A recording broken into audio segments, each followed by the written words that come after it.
Brain hacks हमारी life में एक अहम भूमिका निभाता है। अगर मैं आपसे कहूं कि कुछ तरीके हैं जिससे आप अपने आप हर्ट होने से बच जाओगे या आपके गोल्स आपकी रियलिटी बन जाएंगे, तो सुनने में बड़ा इजी या नॉर्मल साउंड करेगा, पर यही चीज काफी सारे रिसर्चर्स ने साबित की है और लगातार रिसर्च करके कुछ बातों को सामने रखा है। ऐसी बातें जो लाइफ को आसान बना देती है, क्योंकि जाहिर है एक तरह से सब कुछ आपकी सोच पर डिपेंड करता है और ये रिसर्च आपकी सोच को ही क्लियर करती है, आपको एक रास्ता देती है कि आप अपने आप को समझ सकें, अपने थॉट्स को क्लियर जान सकें, जिससे आपको आसानी हो किसी भी तरह का फैसला लेने में। और फिर आपकी ओवरथिंक करने की दिक्कत या अपने आप को कंसिस्टेंट ना रख पाने की दिक्कत या लोगों से हर्ट होने की दिक्कत, सब कुछ अपने आप सॉल्व होने लगती है। तो चलो जानते हैं कौन सी टॉप रिसर्च है जिसे हमें अपनी लाइफ में अप्लाई करना चाहिए। सबसे पहले आपको अपने सिस्टम को लर्निंग पर लगाना होगा। जैसे किसी बच्चे के लिए जन्म के बाद ये दुनिया नई नई होती है, उसे कुछ नहीं पता होता कि चलना कैसे है, खाना क्या खाना है या बोलना क्या है, पर जैसे वो सीखता है वही स्किल्स उसका फ्यूचर बनती जाती है। यानी अगर वो नंबर्स के बीच में रहता है, शुरू से उसे नंबर्स याद रखने की तरफ ज्यादा फोकस करवाया जाता है, तो ऑटोमेटिकली उसकी मैथ्स अच्छी बनती जाती है। या शुरू में वो जिस लैंग्वेज को सुनेगा या जिससे वो इंटरेक्ट होता रहेगा, वो खुद भी सेम लैंग्वेज बोलने लगता है और उसी को समझना शुरू कर देता है। सेम चीज हमें अपने ब्रेन के साथ करनी होती है। आपको अपने आप को लगातार कुछ ना कुछ सीखने की तरफ लगाना होगा। इससे अपने आप आपके ब्रेन के कनेक्शन मजबूत बनते जाते हैं और इसी से आपकी मेमोरी मजबूत बनती है। आपको किसी भी चीज को समझने में आसानी होने लगती है। सेकंड है, अगर आप खुश रहना चाहते हो तो अपनी उम्मीदें कम करनी होगी। जैसे मानो आपको कोई आइसक्रीम पसंद है और आपने एक दिन उसके बदले कोई और आइसक्रीम ट्राई की और आपको वो ज्यादा अच्छी लगी, तो अपने आप आपके ब्रेन में ये सिग्नल गया कि अभी जो आइसक्रीम हमने टेस्ट की है वो पहले से ज्यादा अच्छी है। इससे आप में अपने आप उसके लिए एक डोपामाइन रिलीज हुआ, खुशी हुई। पर नेक्स्ट टाइम आपने दोबारा वही आइसक्रीम कहीं और से ट्राई की तो वो उतनी अच्छी नहीं लगी और फिर आप परेशान हो जाते हो कि ये लेकर मैंने गलती कर दी। यानी हर बार अपने आप में बहुत ज्यादा हाइप लेकर मत रखो।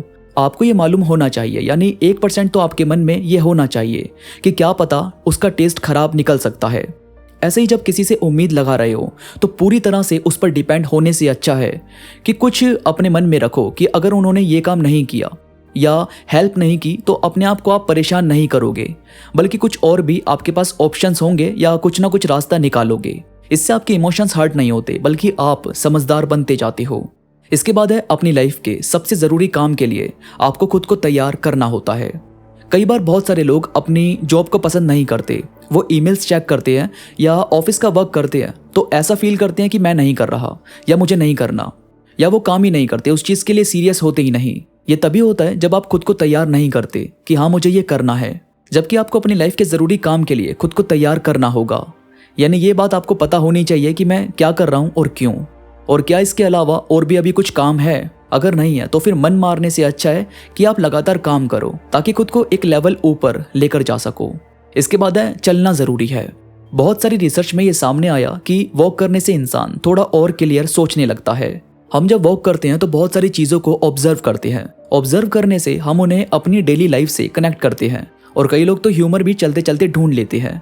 यानी किसी भी चीज पर ध्यान देना और फिर आगे निकल जाना और फिर आगे जाकर उसके बारे में सोचना, पर चलते रहना, ये एक तरह से हमारी लाइफ की तरह ही काम करता है कि हम सब कुछ करते हैं पर हमारा वक्त लगातार चलता रहता है।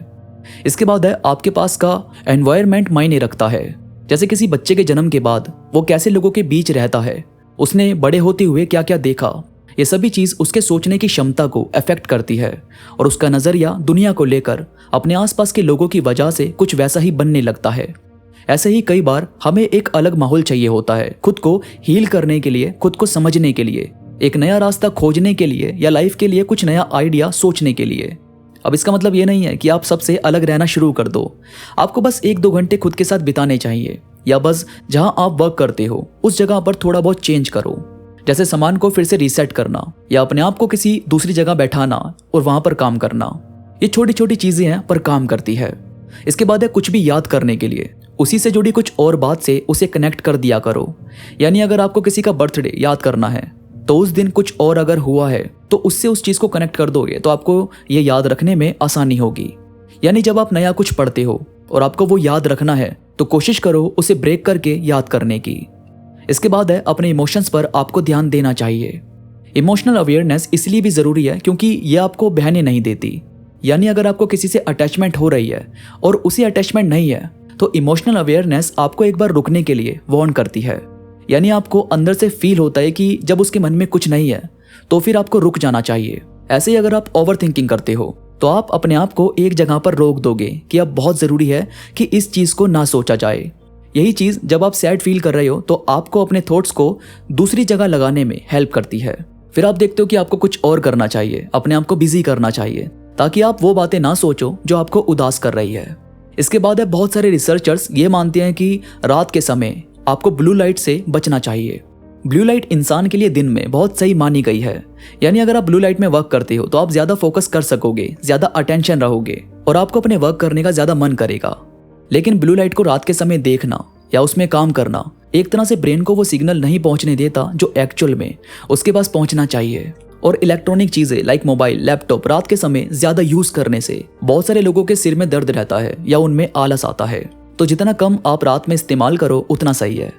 इसके बाद है कोई भी स्पोर्ट्स आपको प्ले करना चाहिए या कुछ एक्टिविटी जिसमें आपकी मूवमेंट नजर आए। आजकल लोग एक्सरसाइज की तरफ ज़्यादा जागरूक हुए हैं, वो ज़्यादा जान पाए हैं कि एक्चुअल में रनिंग करना या साइकिलिंग करना क्यों ज़रूरी है। जाहिर है ये हमारी बॉडी को एक ऐसी चीज़ देता है जो बैठे रहने से नहीं मिलती। और आप देखोगे कि एक्सरसाइज करने के बाद आप और ज़्यादा चार्ज हो जाते हो और आप में पहले से ज़्यादा फुर्ती देखने को मिलती है। यानी एक्सरसाइज या एक्टिविटी करना हमें बूस्ट करने में कोई कसर नहीं छोड़ता। इसके बाद है अगर आप वाकई अपने आप को हम्बल रखना चाहते हो तो दूसरे के पर्सपेक्टिव से ज़रूर सोचो। जाहिर है ऐसा सब लोग नहीं करते क्योंकि हम सब की नज़र में हम सब लोग ही सही होते हैं। पर कई बार क्यों किसी ने कुछ किया है हमें उसकी नज़र से ज़रूर देखना चाहिए या हमें हर स्टोरी के दोनों पहलू देखने चाहिए। इससे हमें एक नया नज़रिया मिलता है दुनिया को देखने का, जो कि सबसे ज़्यादा ज़रूरी है। इसके बाद अगर आप किसी भी दिक्कत में अपने आप को फंसा हुआ फील कर रहे हो तो या तो कुछ और काम करो या फिर कंप्लीट रेस्ट करो। यानी बहुत सारे लोग अगर किसी जगह फंस गए तो फिर वो कुछ और भी नहीं करते और ऐसा ना करने से बहुत सारा टाइम खराब होता है और इसके साथ ही उनकी मेंटल हेल्थ पर फर्क पड़ता है, उनकी लड़ाइयाँ होने लगती है। ये चीज़ ठीक नहीं है। अगर आपके पास कुछ सॉल्यूशन है तो ज़रूर उसे अप्लाई करो और नहीं है तो ढूंढो। पर अगर सॉल्यूशन मिलता ही नहीं तो फिर आपको इस चीज़ को होल्ड करके नहीं रखना चाहिए, क्योंकि बात यहाँ पर सिर्फ टाइम की नहीं है बल्कि आपकी हेल्थ की भी है, आपके रिलेशनशिप्स की है। कोशिश करो उस दिक्कत को कुछ टाइम के लिए छोड़ दो और अपने आप को बाकी चीज़ों में इन्वॉल्व कर दो।